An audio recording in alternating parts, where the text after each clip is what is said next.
Hey, everybody. Thank you so much for tuning in to another one of my interviews. And as you know, I'm always traveling the state trying to find things that affect our communities, affect our state. But I really believe that the best way to fix our state is to start in our own communities. And with me today is someone that does just that, Michael Lunsford with Citizens for New Louisiana. Michael, thank you so much for coming on today. I really appreciate it. William, thanks for having me, man. It's I've been looking forward to it.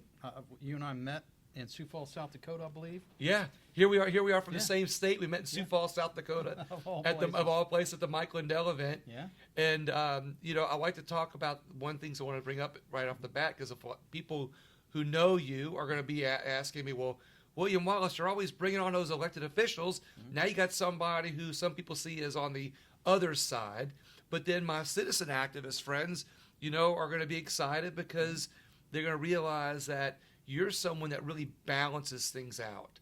And I think that you're a good example of someone who's just kind of watching out for citizens and tax dollars. And however people want to take that, I think it's a net positive for our state. Whether someone's on your side or not on an issue, I think our state and our country needs more groups and people that look out for our money. Would you agree with that? I don't know if you agree with that or not. Well, sure. And honestly, I think that everyone will eventually be on my side. I think anyone who's not on our side for smaller government, reduced taxation, reduced regulation, the reason they're not on our side is because they just haven't experienced the bad things yet. Many of them don't own a small business, have never really interacted with the government. They just think, well, the government's here to protect us, therefore we need more of it. And what we found is the government is run by people, and people do what works to their own benefit. Whether or not that helps you or not is another matter. So that's, our founding fathers believed that government is an inherent evil, although a necessary one, and should be constrained and restricted whenever possible. And lately, these last 100 years or so, we have gotten really out of control. Well, not only do I agree with that, but it's also the point out as you talk about the government of the people. Mm-hmm. The people are funding it. Yeah. And government does not create money itself. Well, let's back off on that statement because the federal government has learned a way to create money, but they use us to pay the debt. Right. And if without us, of course, there's no government. Mm-hmm. But also, the other problem is that if they keep taxing us and we can't afford it, and they keep coming at us for more money, mm-hmm. everything collapses. Right. So it's up to citizens to look out for not only responsible elected officials, but responsible government to spend our money in a fiduciary way, or as much of a fiduciary as possible. Right. Tongue twister there. That's certainly a noble goal. Personally, I think the less they spend, the better. The less involved they are, the better. Now, certainly there's cases where we need them to be involved, and in those cases I find that they're not involved where they need to be. Right. Our judiciary, for example, generally when you have a grievance to bring about your government, the judiciary tends to side with the government, and that was never the intention. The intention was the government is here for a specific purpose. If they exceed those purposes, then they're in the wrong. And that's why the laws were in place.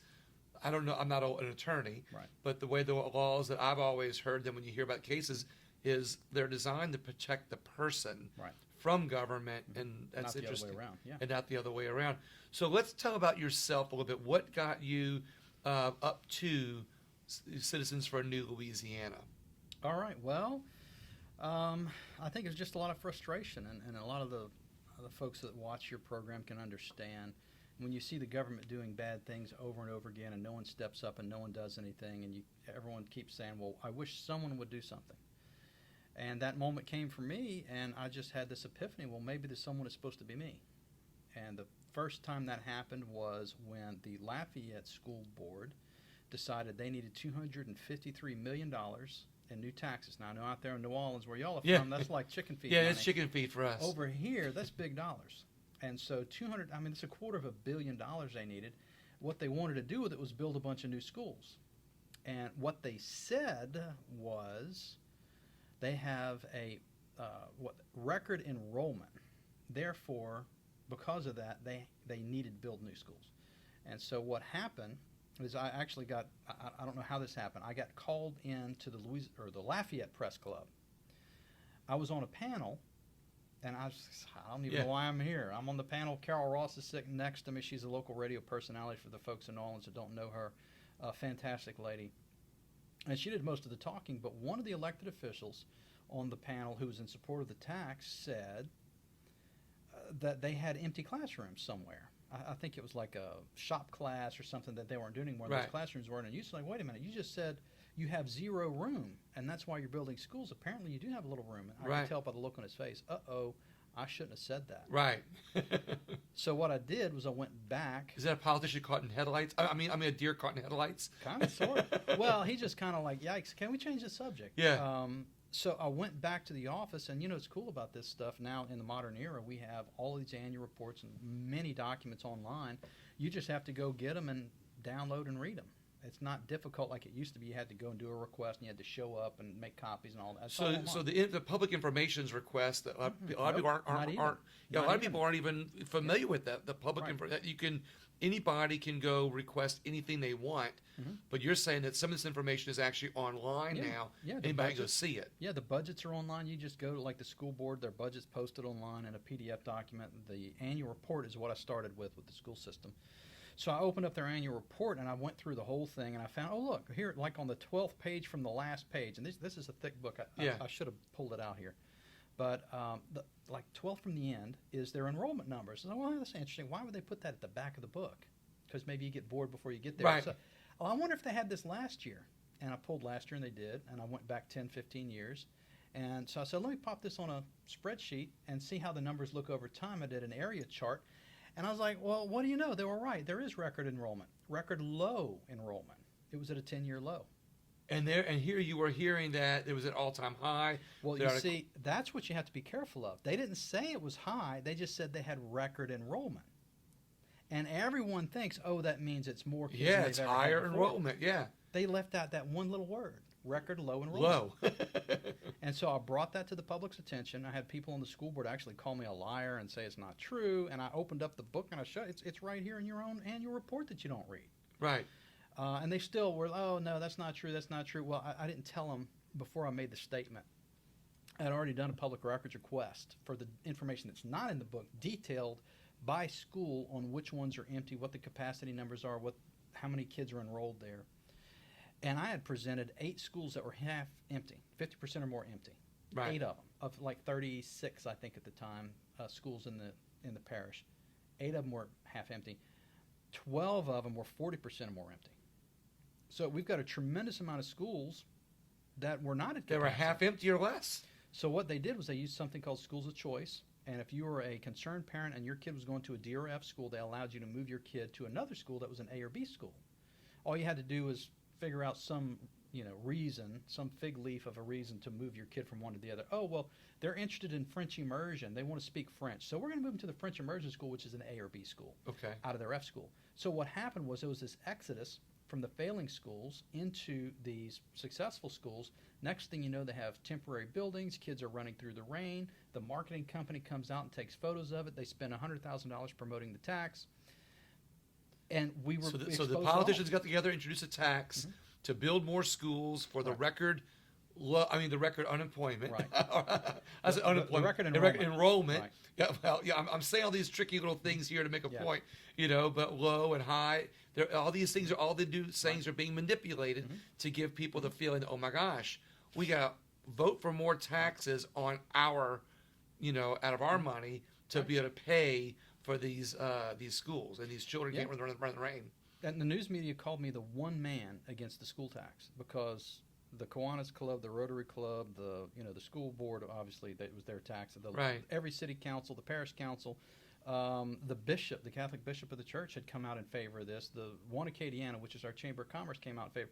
All these people came out in favor of this tax. I was the one guy that was against it. You was a spoiler. Yeah, and it's like, what's wrong with you? How dare you? you? So the press came and visited, and we talked a lot about why, and I explained to them, this is what I found.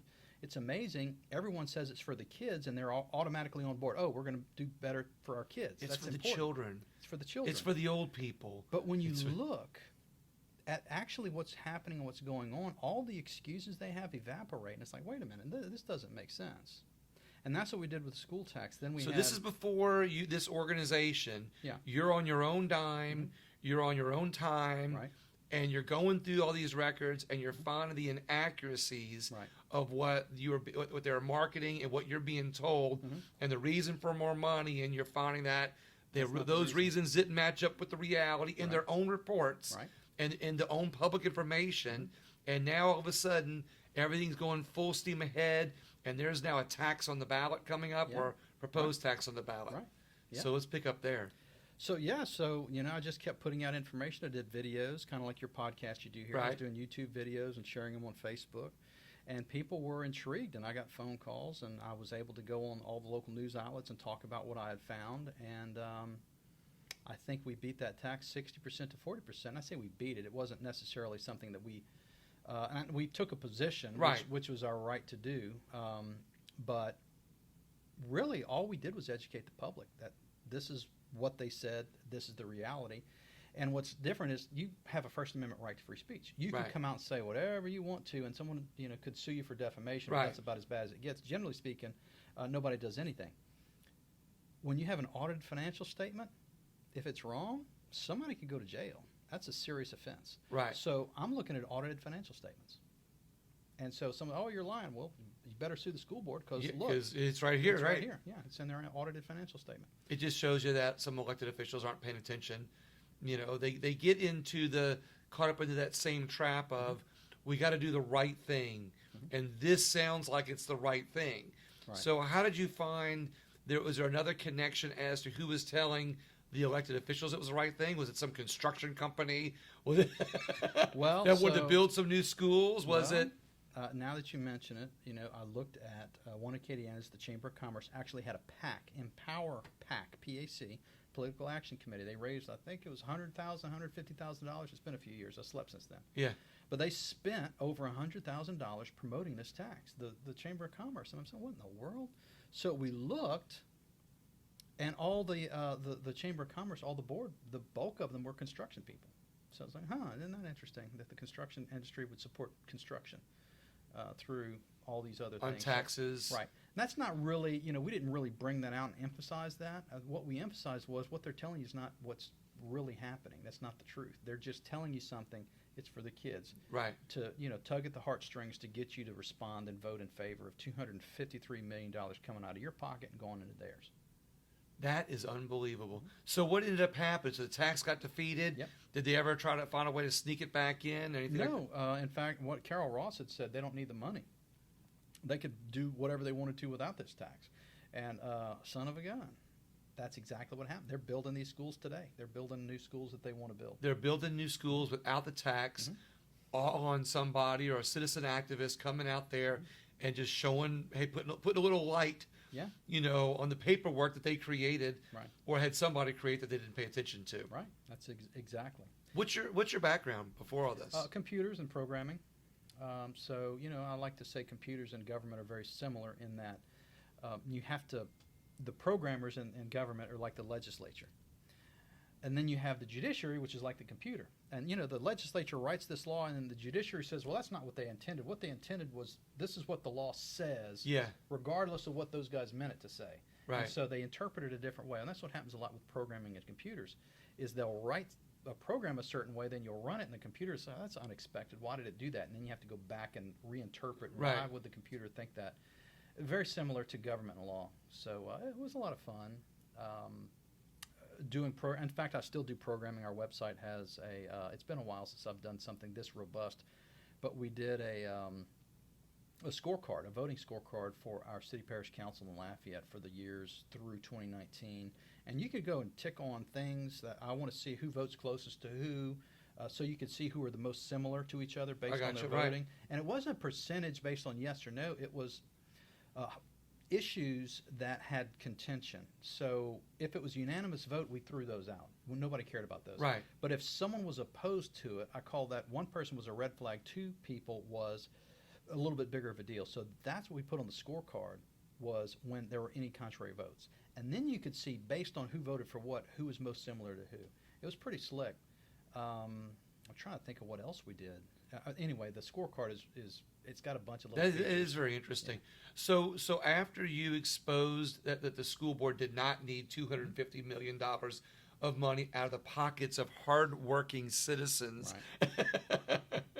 You know, and you save basically, I don't know how many citizens are there in Lafayette, or what percentage or what level of incomes, you know, depending on that, how much money you saved each individual. What was the sales tax? It was a sales tax. So after you saved the citizens of Lafayette a lot of money, they still got new schools, you know, in a more effective way. Is that what made you realize, okay, I have to start an organization, I can do more of this? Is that when you started this organization, or did it evolve from that? Well, so what happened was that was the school system, and so I said, well, let's you know, what the heck, let's have a look at the government, the parish government, and see, is there anything there? So I contacted some like-minded parish councilmen and said, hey, where they hide all the bodies in Lafayette Consolidated? Where should we start digging? And one of the guys said the library is the golden calf. And you'll never fix it. You'll never get to them. No, they're untouchable. We've been trying for years and haven't been able to do it. So I went and looked, and sure enough, they had a tax renewal coming up within the next calendar year. And I said, I'm going to start doing my research. So we started putting together information about the library. And I put out documents saying they had a $36 million surplus. Again, I know in New Orleans, it's like chicken feed money. That would have floated them for probably 3 years, the money they had in surplus. Well, they could have not collected another dime and run 3 years. And that's not what they're supposed to do. With these millages, as you know, they're supposed to roll back their millage to the amount of money they need. So just so you know, not take extra. I did an interview a couple weeks ago with Wendy Thibodeau, who's an assessor in Thibodeau, Louisiana, and she has a constitutional amendment coming up next year that will help. Their assessors are constitutionally mandated to roll that millage all the way every so number of years, but they already have the ability to not, to your point, charge the full millage. But most of them, all these elected officials, once the people vote for that $5 million, they'll go $5 million. You know, they'll go full steam ahead, even though they don't need to. Right. You know, instead of going $1 million. And I'll finish on this. The problem is that money basically gets taken out of the people's pocket and goes in and take out their investment accounts, their checking account, whatever they do to fix their houses, whatever the case may be, and goes into the library's bank account. Now, the library isn't using it. It's sitting there collecting interest or whatever it does. Instead of the people being able to use it, it's just in a box that nobody's using. Right. And I think that money is better in the hands of people when government doesn't need it. Well, sure. And to let you finish what you're talking about there.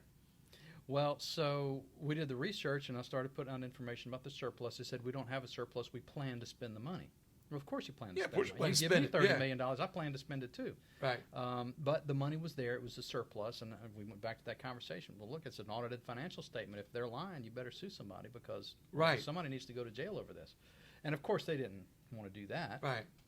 So the conversation kept going back and forth. Oh, look, this is the list of projects we plan to spend that money on and all this stuff. And so I said, you know what? I went back 10 years and I found out this is how much you started with, and every year, $1 million or $2 million every year, your fund balance has gone up. Your checking account balance has gone up by that much. Right. Now we're at $36 million, I think it was. And they just kept on with their shenanigans. But you know what? The tax was, I think, the May election, and what's fun is May the 4th or May the 5th. They're statutorily required to release an annual report by the end of April. So April 30th rolls around. They didn't publish it on their website. We found it on a bond website. They had sent it in to meet the requirement, but they didn't post it for the public to see it. So I went and got it off the bonding website out of New York City. Okay. And what do you know? The fund balance had gone up. It was now $42.3 million. So I said, I told you so. Yeah. And then all the voters were like, what? This is crazy. Our library has $42 million collected over a period of how many years? Probably 15 years. Over 15 years. It's 15 years. Divide 42 million up by the people. I'm doing the simple math again. But that's money that could be in people's pockets. Right. That's jobs that were never created. That's a number of things. Improvements that were never done on your house or your business. A vehicle, you maybe needed a new vehicle and had to put it off for a little while. A repair to get to work. Yeah. And look, they always put out these things. They say, oh, it's only going to cost you $20 a year. You can afford $20 a year. Yeah. What they don't tell you is what it really costs you. Now, yes, that one little piece, that one little tax might cost you $20, $25, but altogether you're probably $2,500. And they say, well, it's just $25 more, but they don't tell you about the $2,500. Right. That's their trick. Yeah. It's a sales tactic where, well, look, if you're buy this new house, it's only going to be like 10 cents a day. I mean, you can afford 10 cents a day, right? Oh, Right. yeah, man, I can do that. Well, next thing you know, you find out your payment's $2,500 a month. And it's like, wait a minute, I thought it was 10 cents a day. No, it's not. It's real money. How to go from 10 cents to $2,500 in a month? Because it's just that one little piece. Yeah. One little piece. Right. They didn't talk about the road and bridge tax. They There didn't you talk there about you go. the other two That's what I was library getting to. Right. taxes. Yeah. They didn't talk about the When you take animal that shelter one, tax. that one tax, add on the other the tax. public health tax. I mean, there's Well, so many of them. not to promote one of my other podcasts or my other shows that I did with Wendy Thibodeau, but she talked about that. Mm-hmm. I thought the assessor was just the assessor, that all the mills, they control all the mills, but no, that one assessor for a district, is over. There's all kinds of other taxing districts underneath her, or in these districts where you got, the firemen control their millage, the police officers, and we need them. I get we need them, but when you start looking at all the other taxing districts, in the code, and all of them are just rolling it forward. They're not now. Some of them, and Wendy pointed this out. There's a lot of taxing districts that say, hey, you know what? We don't need that money. And we're not going to charge. And every 3 years, for 3 years, they don't charge at all, or they'll charge a little bit. And then every fourth year, they have to charge. Yeah. Constitutionally mandated, but they're not going to be. It's not constitutionally mandated that they it's have not. to. It's not. So what happens if they don't roll the millage to the maximum amount in a reassessment year, they lose the ability to roll it forward. So if you have 2 mills approved and you're only collecting 1.5 and you don't roll it up to 2 mills on a reassessment year, you lose, and for the year after that, you can never go beyond 1.5 mills. Does that make sense? Yes. Because it locks you in. Oh, you haven't collected it for 4 years. Obviously, you don't need it. We're going to lock you in at the new amount. That's how it works. So not only do people need to realize that they might vote for a millage, but they don't always. They can work with their assessors to say, hey, look, I see this fund, that fund has a surplus.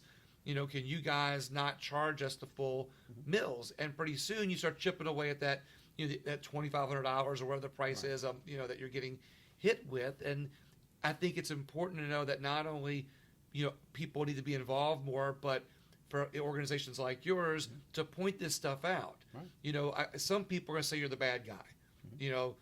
Some elected officials, some taxing districts, they're going to say you're the bad guy because you're out there you're out there calling or shining the light on it, we'll say, or calling attention to it. But the reality is our government needs to be constrained financially, especially, or we're going to start happening in Louisiana. What's happening in D.C.? It's already happening. $3.5 trillion. Yeah. Well, yeah. You're not. We need a bad guy sometime. Yeah. We need an adult in the room. Right. Not that the elected officials aren't. That's not what I'm saying. Because there's a lot of look. I meet all these guys, and I got to tell you, I think most of them have the best intentions for their community, their electorate, and our state in their minds. But I think what happens is sometimes an organization gets a hold of them. Sometimes, and I don't mean a lobbyist. I don't mean anything nefarious. I think sometimes a group, some type of education, they make it educated on the wrong thing, and they get sold on this is the only path. And if we don't follow this path, a higher tax, yes, but it's going to be better in the long run. We're going to get more jobs, or whatever the path may be, they get sold on or get convinced of, instead of saying, hey, what are other options? Right. And I think we're going to talk about one of those in a minute when we talk about the constitutional amendments a little bit. Right. So I think the school tax that we talked about at the beginning is a microcosm for every situation out there. Now, obviously, there's going to be some nuance and things are different, but the idea is someone went to the school board and says, look at these kids. They have to run through the rain because of all these portable buildings. We have a problem. We have to fix it. Right. Our solution is building more schools, putting wings on these schools that are overcrowded. They never bothered to do any research to find out why are the schools overcrowded, to discover that a dozen of them are half empty. They didn't do any of that research. They didn't ask any questions. They said, yeah, well, you're right. There they are. They're running through the rain. Let's go ahead and pass this tax. Yeah. In fact, it was funny. After the tax failed, the school board president, I have it captured on video on our Facebook page, actually came out and says, I cannot believe we brought a tax for this, because this is shocking to me. I find out that our own policies have created this imbalance of students. And the reason that these schools are overcrowded is because our policy is making that school overcrowded, not because they can't be at the other school. We've let them move. Right. And it's a policy issue. It's not a building issue. And she actually said that at a school board meeting on video, thank heaven. And so we published that after the thing happened. Everybody called us crazy anyway, because they want, it's for the kids. It's for the kids. It's for the you children. must hate kids if you don't support this. It's for the children. It's for the old people. You must hate them. Right? You want the old people to be sent to, young people in cages and old people back in the nursing homes, right? Or that's effectively the language they come back with you. Oh, you hate children. Or when we went after the library tax, oh, you're for illiteracy. I'm like, what does that even mean? But what's interesting is that government gets so used to the people's money and being able to say it's only 10 cents. A nickel here, a nickel there, a dime here, a dollar here, $10, and it just keeps going up and up and up. And then meanwhile, they're stuffing this money away, and then they get so bloated, they go, oh, wait, we got all this extra money. All of our elected officials should have their own cars. And before you know it, we've got potholes, we've got other issues that if common sense was just used sometimes. And again, I'm not trying to criticize elected officials, because I think a lot of them have good intentions. I just think that there needs to be not only more organizations like yours that says, hey, we're going to do the research and show you the other options. Because if we can spend people's money more efficiently and be more, fiduciarily responsible, that's a tongue twister for me. We can be more responsible with the money. Not only will we get reelected that way, instead of just giving them brand new shiny objects, we give people back their own money, and still do good things with our community. What a great thing that would be. We'd have better communities, better jobs, better, and I think that sometimes it just takes a little bit more work. Yeah, so we do a lot of this tax discussion. That's not our primary focus, by the way. We've actually been digging around right now with police issues. Our local chief here was recently let go. We've been doing research into the increase in crime statistics, all kinds of crazy stuff. But on the tax front, we've actually had people kind of joke around, kind of elbow their friend in the rib. I'm going to get this guy. Watch this. And they come here and say, man, look, the only thing we can do is raise taxes. You got to help us. Look at the documents and tell me what you think. And I said, I don't have to tell you much. I can tell you off the top of my head 3 taxes you can rededicate right now to fix this problem. I'm like, what? I'm like, yeah. And they, okay, let me go check with the accounting and find out if what you say is true. And son of a gun, 10 days later, I get a phone call. You're right. I was surprised. You actually know this stuff better than. Well, see, that's what I was trying to make the point of it a minute ago, is that instead of elected officials, again, I'm not calling anybody out, but what I'm saying is, if they turn to organizations like yours and partner up with you, they might find how much information you can provide, how many other options you can provide, and be able to give them a resource to not only be better elected officials, and show that it can do better things with people's money just by using citizen activist groups like yours. Yeah, in fact, one of those tax rededications that they're trying to fund things like the fire department, parish fire, and some other things, is they're rededicating money from areas that were over collecting. So instead of having a library with a $42 million surplus, what they did was they rededicate a portion of the money. They did the money. They didn't do the millage, I don't believe. Actually, they did a little bit of the millage. They put it towards stormwater management. This is in 2016. Remember, we had that unnamed storm. We're not sure what to do. We don't have the money, all of this stuff. Well, now they rededicated some of the overage from the library to stormwater management, and now they have a little bit of money that they can do something with. Nice. So paying attention to where you have the ability to move money around is going to be key to success, especially if all you want to do is keep bringing new tax. You don't have to do that. You can say, look, you're already paying this tax. We don't need it for the library anymore. We build 7 Taj Mahal libraries in Lafayette, which, by the way, at the time, there were, I think that we have more libraries than we have McDonald's restaurants in the parish. But anyway, we don't need the money to build new libraries. We built them all already, you know? Right. So we could move some of that money over to something else. Now, the trick is, and this is always the government's trick, is they'll bring you a tax to build a bunch of new libraries, and then instead of letting it expire like they promised 10 years ago, they say, well, you're already paying it. You're not going to feel it. Just renew Let's it. just rededicate. Well, renew it. Let's just rededicate it to this other priority, which is better than charging you a new tax. But still, hey, wait a minute. 10 years ago, you promised that tax would go away. Right. No one has a memory that's 10 years long. Most of them don't have a memory that's 2 years long. Which, by the way, is why you're going to notice a lot of politicians, we're now 2 years away from the election for legislature, a lot of politicians are going to start moving to the middle. Because the last 2 years they've done whatever they wanted. They don't care what the consequences are because they got 4 years. Right. Now they're going to start playing nice with their constituents, returning phone calls and trying to pretend like they're more conservative or more liberal in their district, depending on their representation and how they're made up. Because they know voters have a very short memory and they're going to forget. So if I have any advice for anybody watching is write down how you feel about your legislators or your city council or parish council right now. And then in 2 years, when it's time to go re-election time, just That's actually some great advice. Go back and read what you wrote down about them. Now, I don't remember that. I can't believe. I'm still mad because you wrote it down.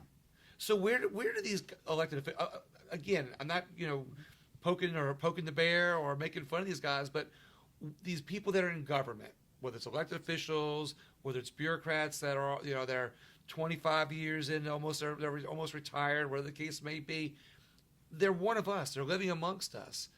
All of a sudden they get into government and they stop worrying about being fiscally responsible or being mad at the people that are running government, and instead becoming somebody that helps kick the can down the road, helps raise more taxes, helps get more money coming. I guess once they get in, they go, wait a minute, if I don't go for this tax, I might not be able to retire in 5 years. I might have to retire in 10 years.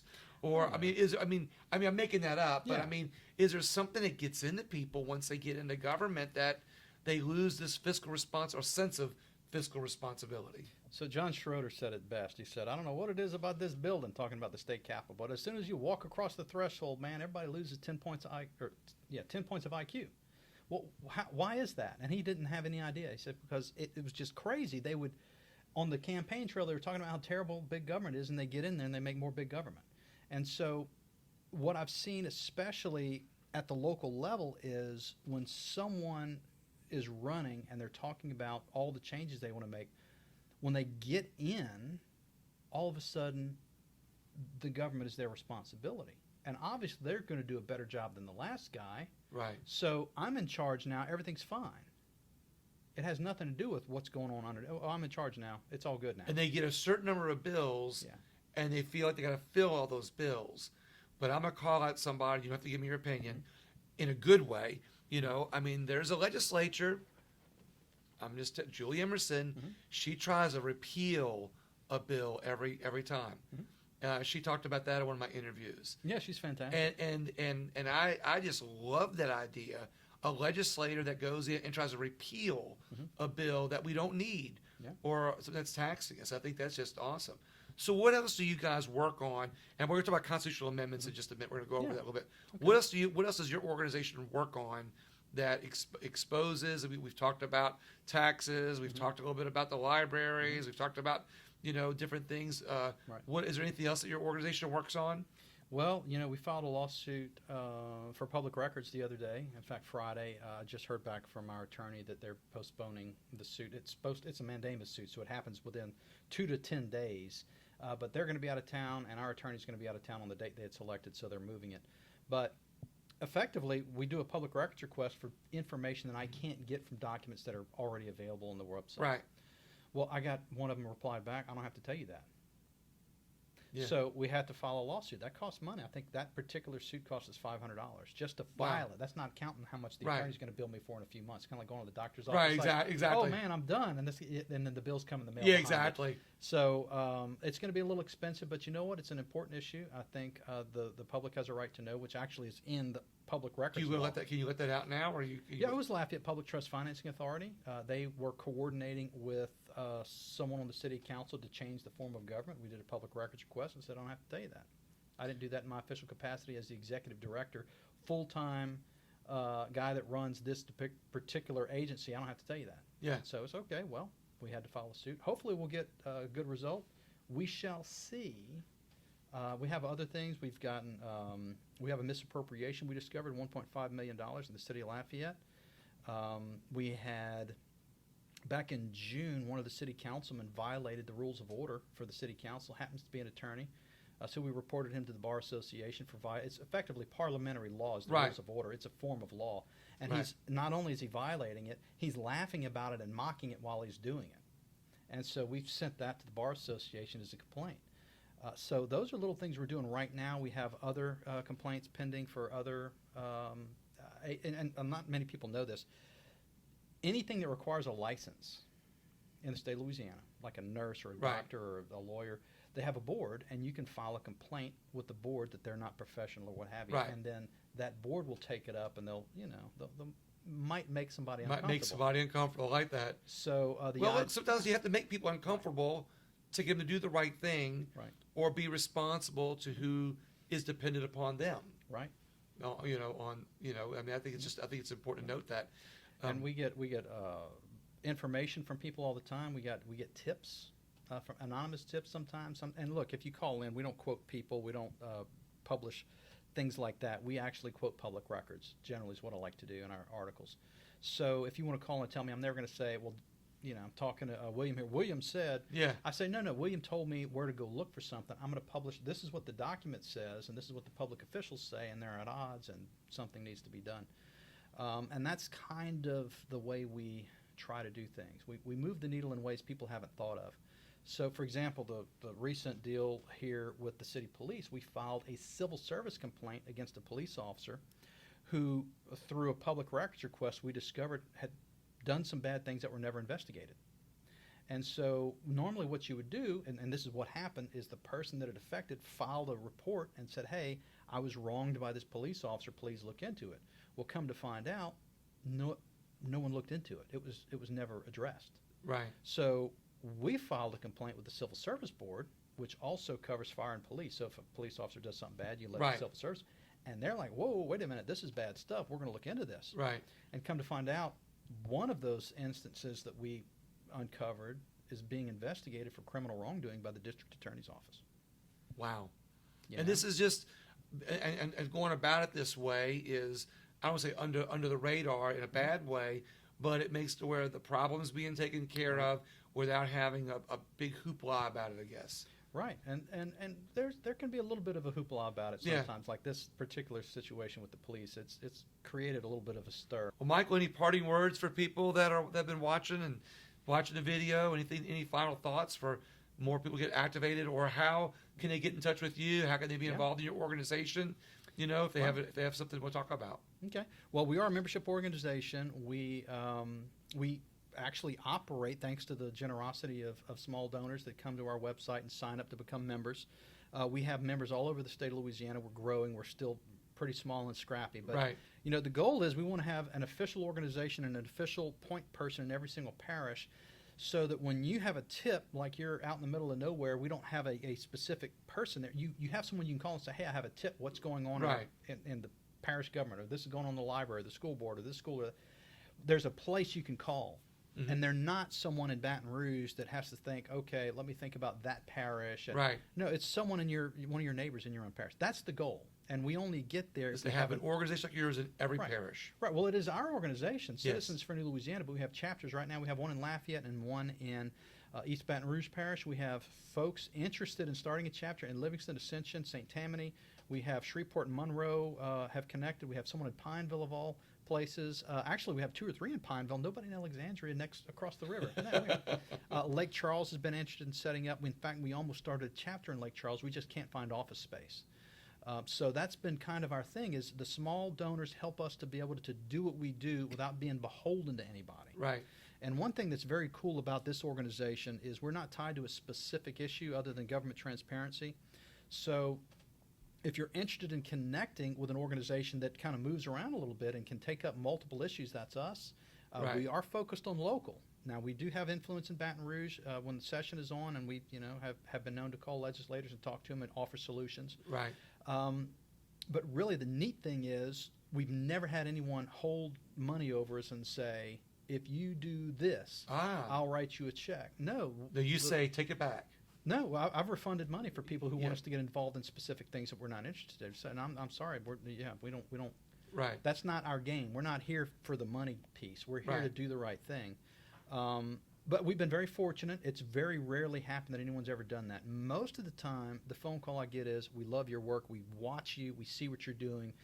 I want to help you to be able to keep doing what you're doing. Right. So we're going to write you a nice check to maybe expand. Like we expanded into Baton Rouge because of the generosity of someone allowed us to hire Jamie Pope, who has been fantastic out there.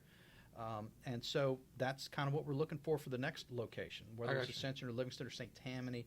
We have very little presence in North Louisiana. We have members, but we don't have a point person. So that would be tremendous to get something Shreveport-Bossier area or maybe a Monroe side to have something in that corner of the state. So, maybe someone watching can connect. So watch and get more involved. Orleans is another one. We don't have a point person down there. There's a lot of great patriots down there.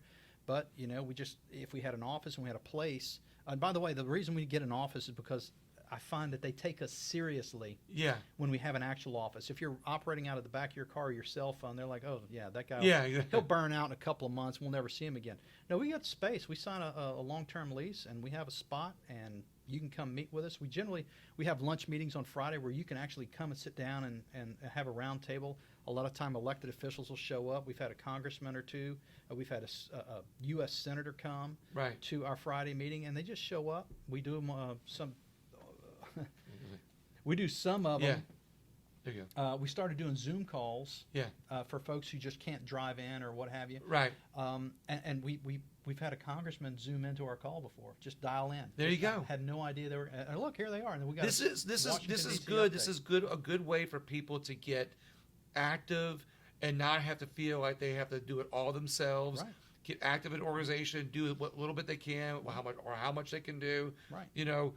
Find ways to positively, professionally, and courteously reach out to elected officials to get them involved and offer information in such a way that helps them do a better job, governing, and helps the people get a better result out of their government. Right. And I just think it's a wonderful thing. One last time, how do people get a hold of you? Well, the website is newlouisiana.org. You can also search Facebook for Citizens for a New Louisiana, and we're there. We're on Twitter a little bit. We have a Telegram channel. If you're into Telegram, you can find a Citizens for New Louisiana. It's not a broadcast. It's a two-way communication channel. So you can get in there and ask questions. We're there. And that's we have a signal group for our members that's a little bit tighter. That allows a little less conversation sometimes is good. Yeah, exactly. So that's always good as well. But that's how to get in touch. I encourage folks to become members. Something else we bring to the table is we have the experience. We've got a track record. We've shown what we can do. And if you have a specific thing, hey, I think that this bad thing is going on. How do we address it? We probably addressed it. Yeah. Another thing, the old Scoutmaster used to say, many hands make light work. So when you have an organization that's established, it's been around, we are an official nonprofit organization. We're with the IRS. We're filed articles of incorporation with the Secretary of State. We're the real thing. We're not just a Facebook group. Right. We are a real bona fide nonprofit organization. Professional, courteous organization that tries to help organization. And do you get one of those fancy pins? Oh yeah. Oh, I'm sorry. Yeah. When you're a member, you get one of these fancy pins. Yeah, the member, and I don't know how much time you have for a quick story, but we had one of our members, my assistant and I were tied up. We couldn't go to a public meeting. We really wanted to get. They had a budget document. I wanted one because they bind them. They're real pretty. And the only way to get it was to show up to this meeting. If you didn't show up, they were going in the trash. Right. So I called one of our young members and I said, "Hey, do me a favor. Put on your suit. You had one suit, and put your pin on, and just go run over there real quick. It's whatever time. Go pick it up, and just whenever you have time to bring it back, it'll be great. I'll put it in my file. It'll be exciting." And he got back that afternoon. He says, I got to tell you, I've never seen anything like this. I was walking down the hall, and it sounded like there was a party going on in the room where they were meeting. And I was like, well, this is kind of weird. This is a business meeting, right? It's a government organization. Yeah. Walks down the hall. When he walks in the room, so he walks in, and the door is all the way on the right. So when you walk in, you're left. Yeah. is what the board sees. Well, Right. guess what's on your left lapel is Right. your citizen's pin. And that's why they're so doggone big, by the way, so you can see them from across the room. He walks in immediately. The chairman gavels to order and says, oh, yeah, so stop all this noise. Oh, we're going to get back to business here. And they just became sober and silent. The rest of the meeting was very professional and carried on like a normal meeting would be, or that you would expect a government meeting Right. to be.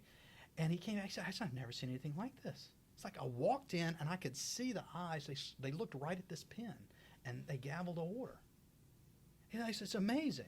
And so that's kind of, it's fun. We have people that show up at the State House and people, you can see them looking at the pen as they walk by. They know we're there. So it's been a lot of fun. Well, I mean, it's a good thing, I think, when citizens are involved. Mm-hmm. I mean, not only your pen and your organization, but at the Capitol, I see a lot of other organizations, and they're watching. Mm-hmm. They know, and when you show up in large groups, whether it's the gun groups that show up in red shirts, or it's the autism people that show up in, I think, the purple shirts, or the all these different colored shirts, they are aware, and that's why it's more important for everybody to get involved, not only by themselves, but with organizations like this. Right, and I'm going to add one more thing here, because it's not just the pins showing up at the meeting.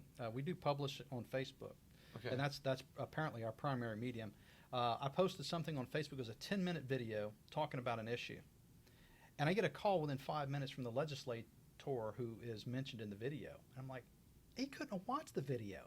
It's only been up 5 minutes. It's a 10-minute video. Yeah. My phone rings. It said, hey, what are y'all doing over there? We had this happen the other day. I published something on our Facebook page, just an informational piece about something going on around the state. I get a text message. 5 minutes. Hey, what's going on? Why are you posting this? Tell me more. Yeah. We had a school up in Leesville where the parents were not allowed to come in because of COVID, but they were going to have military escort the kids to the classroom. So we published that.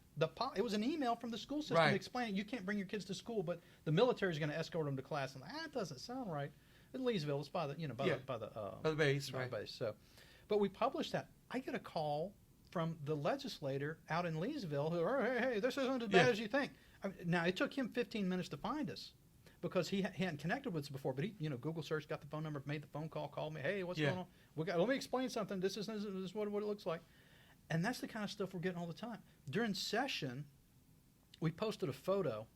Paula Davis. I love Paula Davis. Paula Davis was having a conversation with one of the Ochsner employees on the side, a vice president in charge of something. On the side. When you're watching online, the legislature, and watching, you see the Speaker of the House banging the gavel, members, vote your machines. You don't see what's going on the periphery. Right. Well, Paula Davis is over there having a chit-chat with somebody on the periphery. So Jamie Pope is our private investigator. She's like taking pictures of what's going on. So I said, well, that's an interesting picture. We start looking, who is this guy she's talking to? Because there was a conga line of representatives come and talk to this guy. We find out he's a vice president of Ochsner. So as soon as we find out that it's getting later into the evening, we publish on our Facebook page, hey, why is Paula Davis talking to the vice president of Ochsner? We gave his name. What could they possibly be talking about? And I put a picture next to it of how much money the state of Louisiana has paid Ochsner. I think at the time it was like $135 million a year. Wow, this is unbelievable. And so those two pictures side by side. Well, Paula Davis gets up. She walks over to the speaker's podium and shows the speaker her phone. This is like 5 minutes. Shows the speaker her phone. She's stamping her foot, arms crossed. I got a picture of that too. And then when he's looking at her phone like, I don't know what this is. When she gets her phone back, she didn't go back to her desk. She leaves the Capitol for the evening. All because we posted on Facebook, hey, who's Paula Davis talking to?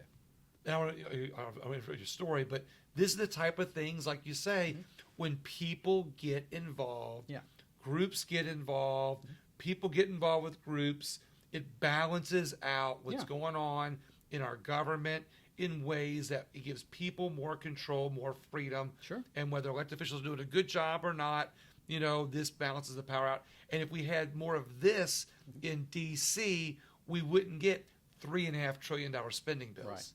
Right. So, and I firmly believe an employee does a better job when they're being watched, when they know they're being watched. Right. So who are these public officials? They're our employees. These elected officials, they work for us. If they know we're watching them, they're going to probably do the right thing more often. I got you. Instead of being sneaky and doing stuff on the side, like having a meeting with the vice president of Ochsner over here. Well, nobody's going to see that. Now they know we're watching them. So they kind of reel it in a little bit. So that's great news. Right. But what the point I was trying to make is, not only are we watching them, they know we're watching them because we see when we do things. And this is why it's so important. We're watching them kind of like when you play chess, you move pieces on the board and the other guy on the other side has to move pieces in response. We're watching them move pieces in response to what we're doing. So we're a tremendous organization. We're doing a great job. You know, I mean, tooting my own horn here. But don't ask me. Call your local legislator and ask them, hey, you ever heard of this Citizens for Louisiana And they'll tell you whether they think you're doing a good job or not. Yeah. So. Well, but Michael, thank you very much, not only for your time, but thank you very much for just being a watchdog. Mm-hmm. I think that regardless of what anybody thinks from either side or what elected official doesn't like what you're doing or what citizen likes or doesn't like what you're doing, just having a watchdog out there, when people know that there's somebody watching, they're more inclined to do the right thing more frequently. I agree. Absolutely. Michael, thank you very much. Appreciate your time. You. Everybody else, please, like I always tell you, not only share the video, but tell somebody else about this organization. Tell somebody else about my channel. And as always, keep an eye on your government and get involved. Thank you so much and have a great day.